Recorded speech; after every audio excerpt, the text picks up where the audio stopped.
call my name and I'll be there. You just call my name and I'll be there.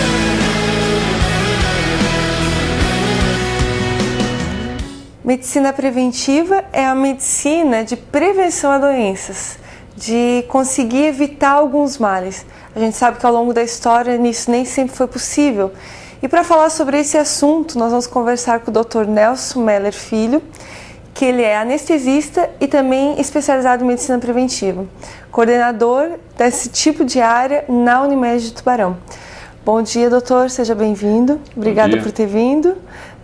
E, doutor, a gente queria começar, o senhor estava conversando com a gente nos bastidores, aliás, a conversa já rendeu muito, estamos gravando tardiamente, porque já tinha tanta coisa para ser gravada, mas o senhor estava dando para a gente um breve histórico sobre toda essa questão com relação à preocupação, e a evolução da ciência da medicina, o quanto o nosso corpo hoje está se degenerando e o quanto a gente está conseguindo evitar certas coisas.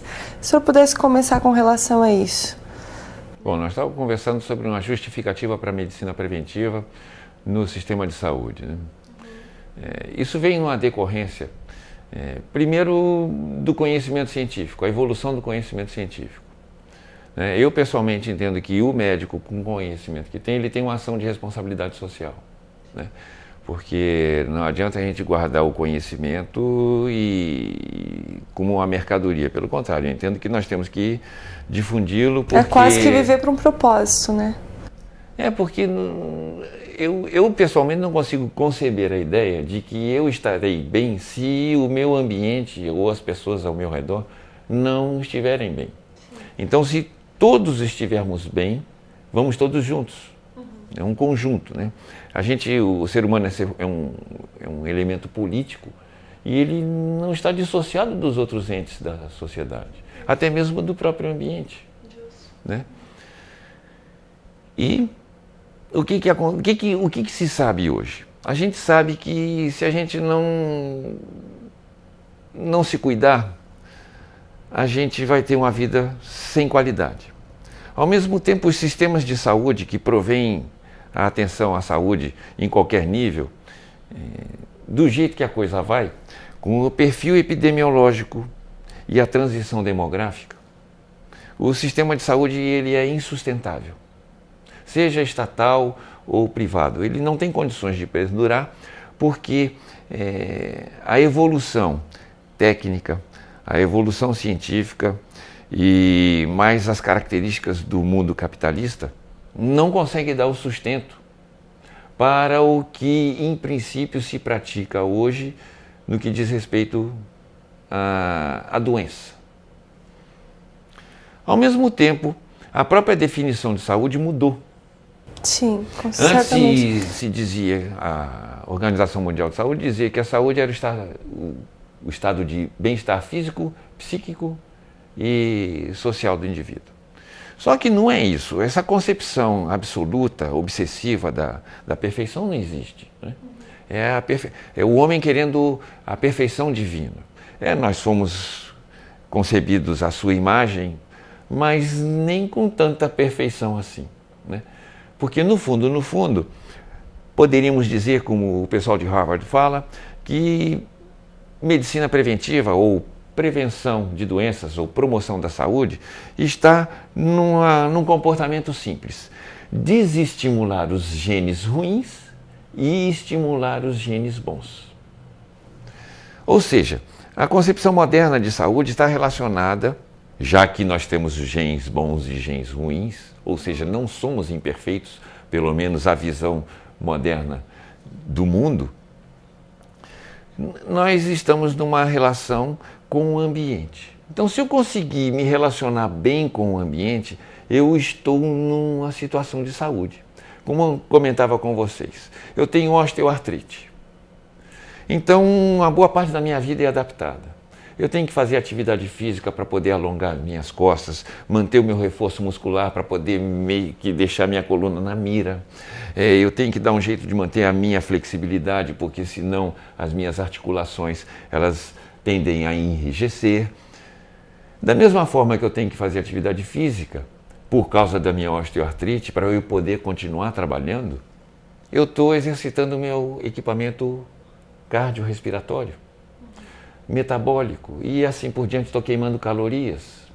Então, dessa forma, o que eu estou fazendo? Eu estou estimulando o que está bom para continuar funcionando bem e tentando botar de lado o que não está bom, né? Isto posto, o que a gente traz? A gente traz que esta forma, essa concepção de vida, de relacionamento com o ambiente, de adaptação do ambiente, permite ao indivíduo com alguma incapacidade, com as suas imperfeições, ele continuar como um ser vivente, social, com participação social, política e produtiva. Porque o que se sabe? Que se os cidadãos de um país, de uma população não produzirem, o país não vai sobreviver, né?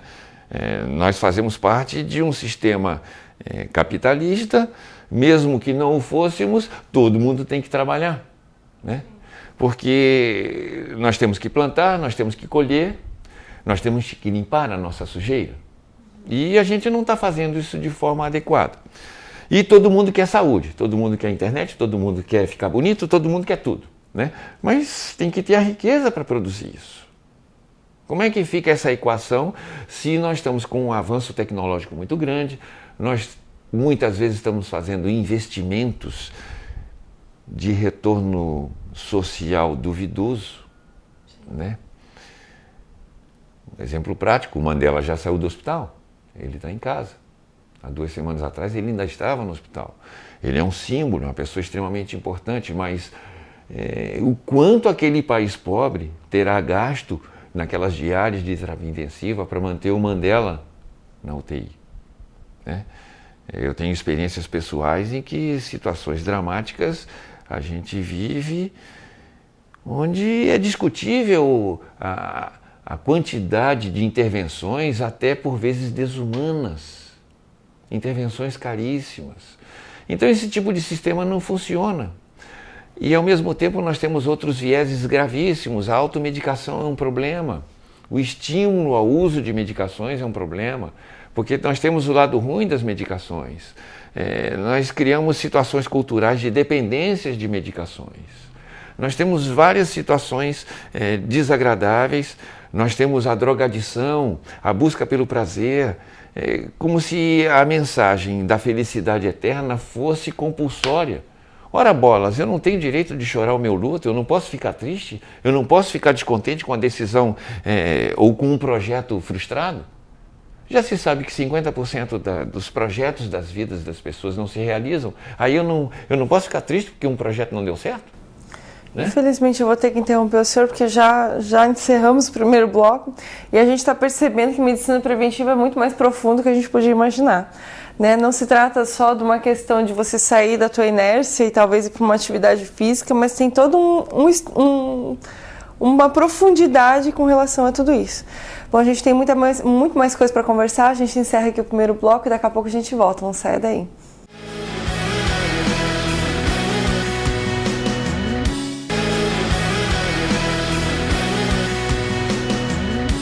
O programa está de volta e que assunto riquíssimo a gente está abordando hoje, né? Contando aqui com o Dr. Nelson, que nos cedeu um pouquinho do seu precioso tempo aí para estar nos esclarecendo. E a gente está percebendo que medicina preventiva é muito mais profundo do que a gente imaginava.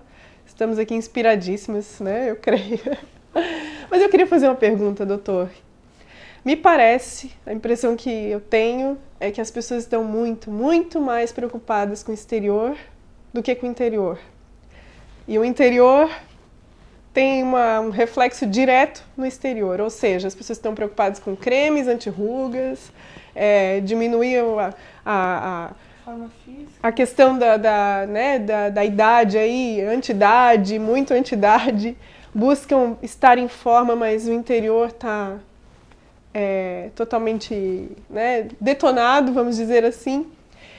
Como é que o senhor vê isso sob o ponto de vista da medicina preventiva e ao longo aí das gerações, qual é a sua leitura a respeito disso? As pessoas estão mais saudáveis? Eu entendo que as pessoas estão mais saudáveis porque a humanidade está vivendo mais, né? A mortalidade está cada vez mais sendo empurrada para longe. Então o resultado é positivo. A E humanidade... a qualidade de vida nessa equação também é recuperada? O É senhor porque nós percebe? temos que definir Não? as coisas, né? A senhora faz a crítica da preocupação exterior e o vazio interior. Mas quem diz que as pessoas que estão se satisfazendo Mas exteriormente não não só estão o vazio satisfeitas? interior, né? não Não Mas só o será vazio que elas estão interior. vazias? Cuidado. Mas, por elas estão exemplo, como satisfeitas. o senhor, por exemplo, falou da questão do vício das drogas, vamos dizer, de remédios, medicamentos. Eu, para minha forma física ficar X, eu adquiro certos cuidados de tomar tais medicamentos. E isso talvez não esteja influenciando interiormente, daí não questão mental e emocional, mas sim a questão de desenvolvimento do próprio organismo. É isso que talvez seja a pergunta. Mas nós temos uma cultura que induz o uso de Exatamente algum isso. remédio, de alguma coisa. Né? Exatamente isso. Tanto Tipo, que há o preocupação setor no comercial- exterior, mas talvez não se preocupe tanto com o interior. Eu não sei, eu questiono um pouco as coisas, porque eu entendo que as pessoas estão satisfeitas. E isso basta, talvez. Eu não sei se basta. Né? Porque talvez a longo prazo a em gente contrapartida, nós temos aí mais de 40% de pessoas com sobrepeso. Eu, pessoalmente, porque você tem que entender o seguinte, que medicina preventiva, em sistemas de saúde, nós temos ações de massa. Né? Então, as questões epidemiológicas gerais são extremamente importantes para nós. Assim como nós temos programas que se dedicam especialmente a cada indivíduo, nós também temos preocupações gerais. Como eu disse no início, do jeito que está não vai dar. Saúde pública. Né? Pois é. Aí a humanidade ocidental está passando, ocidental digamos aqui da nossa América Latina principalmente. Sim, nossa né? realidade. As Américas. Nós estamos passando por um problema de sobrepeso gravíssimo. Sim. Eu, grosseiramente falando, entendo que as pessoas que têm sobrepeso, elas estão alimentando a sua gula, trazendo prazer pela gula para si próprias, porém, numa tentativa de equilíbrio para o que não conseguem em outros ambientes. Né? Então, eu não consigo um projeto, mas eu consigo o resultado em outro. O resultado é o prazer. Mas é um paliativo. Mas é um prazer. As drogas são paliativas. Né? Se droga fosse ruim, ninguém usava, né? Então, a gula, comer comida gostosa é bom. Doutor, depende. Provocações aqui. Basicamente, a gente entende que a droga traz prazer. O que é o bom? O que é o Temos bom? que definir as coisas, né? Porque o bom para um Bom é um curto e para o outro, prazo, né? bom é longo Os prazo. desequilíbrios sociais que trazem riqueza para alguns também traz pobreza para outros. Na nossa concepção de vida, a riqueza é um substantivo de natureza agradável, desejável, né? Tanto que também se confunde historicamente saúde com obesidade. Na época da Rainha Vitória, na Inglaterra, dizia-se que aqueles personagens gordinhos, vermelhinhos, eram símbolos vitorianos da riqueza. Né? Na própria Roma, os ricos não trabalhavam e conseguiam acumular muita energia, ou seja, o seu próprio físico era uma manifestação do poder, da sua capacidade de poder. Né? E quanto disso perdura até hoje? Até a própria ideia de que rico não trabalha.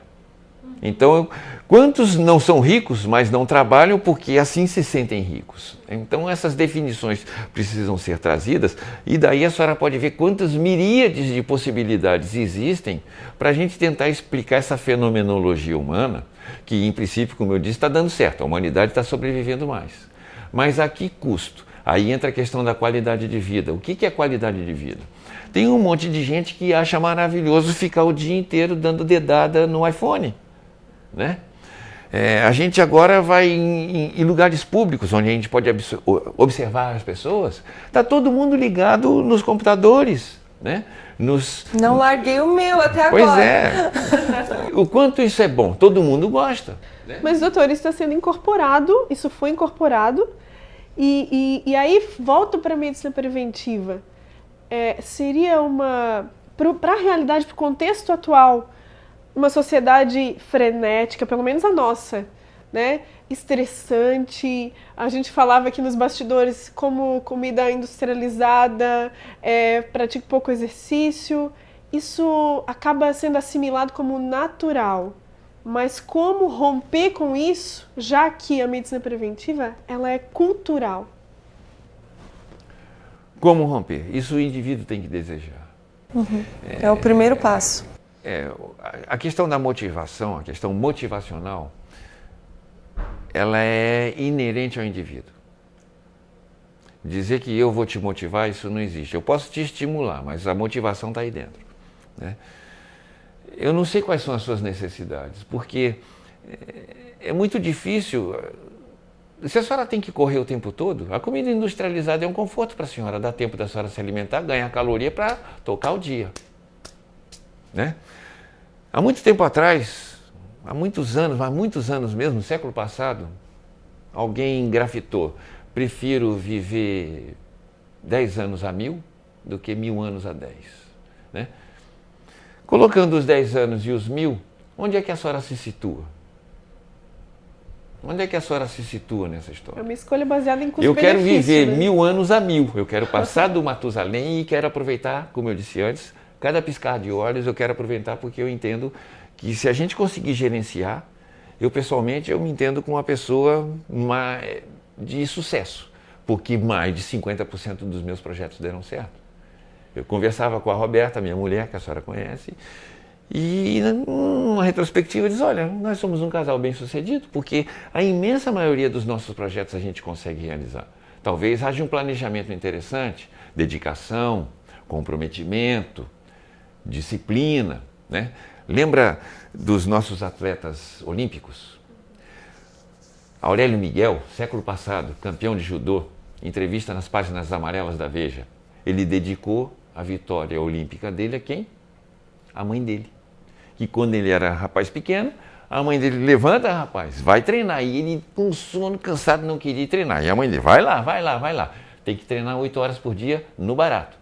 O guri chegou onde chegou, foi campeão olímpico. Muito bem. Então nós precisamos dessas coisas. Talvez a gente consiga melhores estatísticas se esses ingredientes básicos de disciplina... É isso que eu queria... Vou ter que interromper. Está interrompido. Está interrompido. Bem mal educada, mas infelizmente... Porque eu quero voltar no terceiro bloco agora com justamente o senhor se vendo como bem-sucedido, talvez vendo esses casos bem-sucedidos, eu quero o seu conselho como médico. Já. Terceiro bloco já na Meu boca. conselho, vai pra praia. Calma, deixa pro próximo bloco. Já voltamos, gente, não saia daí que o programa já tá voltando.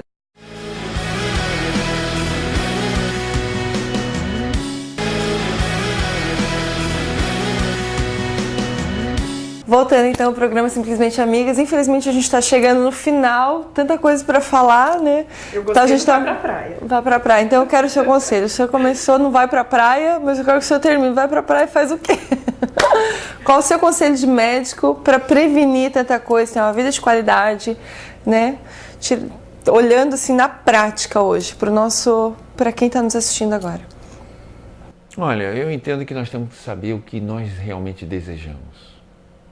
O que está realmente intimamente desejado, não a superficialidade, né?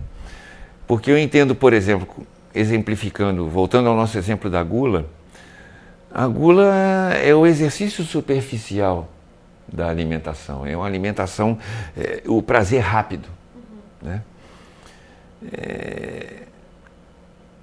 A gente pode namorar, pode sair, pode ficar, transa, tal. Mas e a construção do amor? Como é que fica? Isso é uma coisa do dia a dia. O que se realmente quer mesmo, né? Eu quero isso, então eu vou... Então eu acho muito interessante, às vezes a gente vê nos filmes, né? O personagem se declara para outro dizendo que não, você é a pessoa com quem eu quero morrer, viver o resto da minha vida.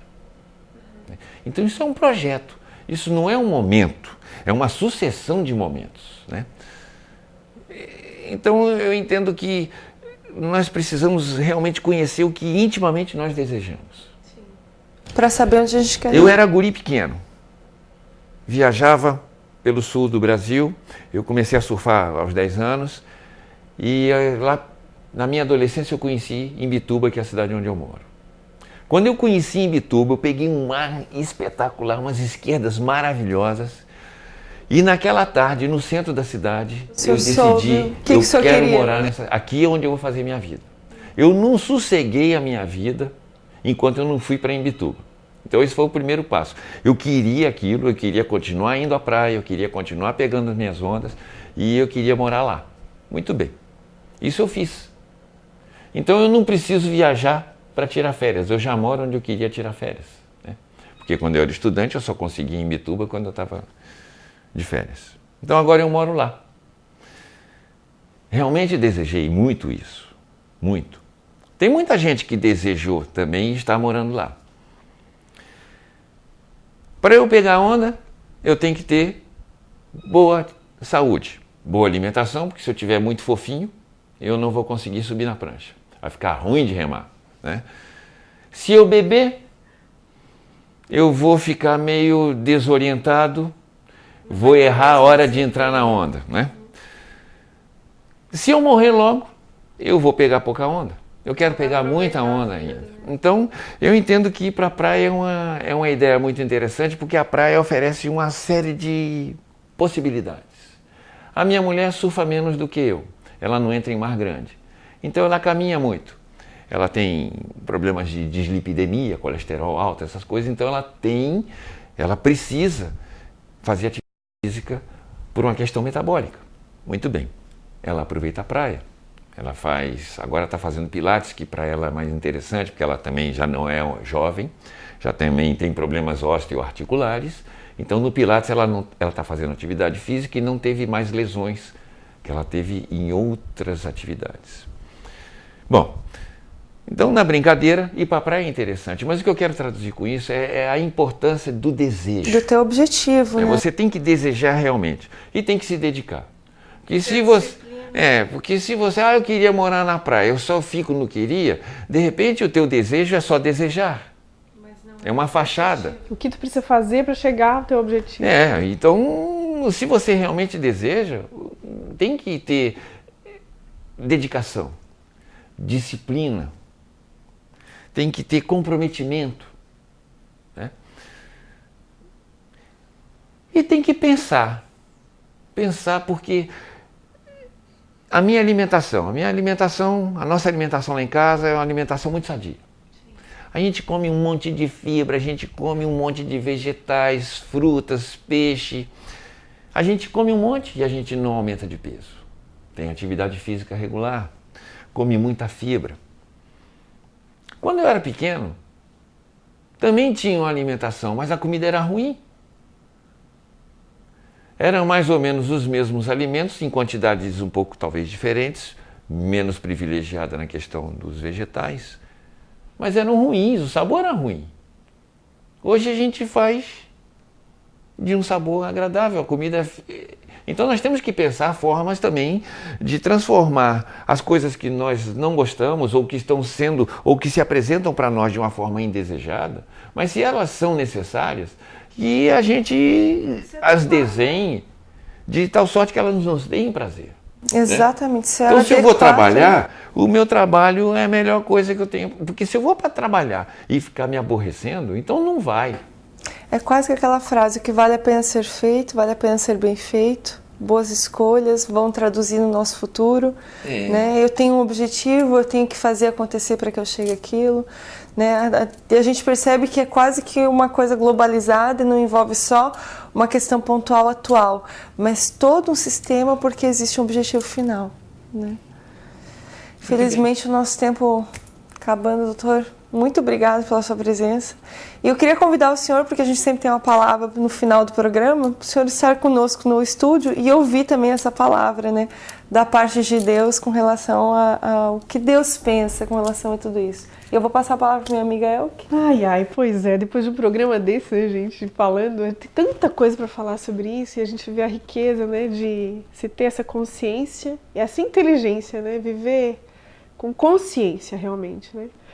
Bom, e eu hoje pensando, né, sobre saúde, esse aspecto de saúde, né, a Bíblia fala sobre todos os assuntos e não seria diferente com a saúde. E eu vou lá para Provérbios 4, do 20 ao 22, e fala assim: Filho meu, atenta para as minhas palavras, inclina o teu ouvido às minhas instruções. Não se apartem elas de diante dos teus olhos, guarda-as dentro do teu coração, porque são vida para os que as encontram e saúde para todo o seu corpo. Não precisa falar muito, né, gente? Nós acreditamos que a Bíblia é essa fonte. E termos objetivos, propósitos, esse senso de propósito, sabermos o que nós sonhamos e aonde nós queremos chegar, realmente faz toda a diferença. E que nós possamos nos beneficiar, nos deixar nortear por esses princípios que estão contidos na Palavra de Deus. Nós cremos que daqui nós conheceremos o nosso propósito. Daqui, né, quando nós conhecemos o nosso Criador, nós assimilamos esse senso de pertencer, de ser, de onde chegar. Então que nós possamos nos basear, nos fundamentar nesses versículos de hoje, para que isso possa nos inspirar, não só para o nosso dia, mas para toda uma vida, que nós possamos viver, existir com consciência, né, baseado no que a gente conversou até agora, doutor. Foi realmente gratificante te receber aqui, poder compartilhar contigo, né, dessas verdades, e nós cremos que Deus tem esse manual para as nossas vidas. Ele não nos deixou desamparados, né? Ele tem um manual completo para as nossas vidas, que você possa estar experimentando isso a cada dia, que nós possamos estar assimilando esse conhecimento que vem de Deus e que isso possa somar realmente nas nossas vidas. Bom, as amigas ficam por aqui, os amigos, né? Mas Jesus, o amigo verdadeiro, segue com você aonde você estiver. Creia nisso e viva essa verdade. Até o próximo programa. You feel like you're alone in your sadness. You just call my